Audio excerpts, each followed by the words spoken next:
Welcome back everyone to another tutorial. Today we're going to see how to add or update payment methods on Remitly. Adding your payment details is an important step when sending or setting up your Remitly account. By adding them in advance, you'll make your first transfer smoother. First thing first, open the Remitly app on your phone or go to the website.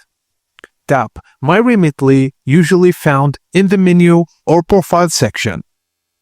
Now select Payment Methods and find the payment method you want to change and tap the Edit button.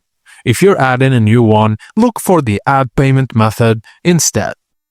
Enter or update your payment information, for example debit or credit card or bank details, then tap Save to confirm your changes. And done, your payment details are now saved in your Remitly account, ready for your next transfer.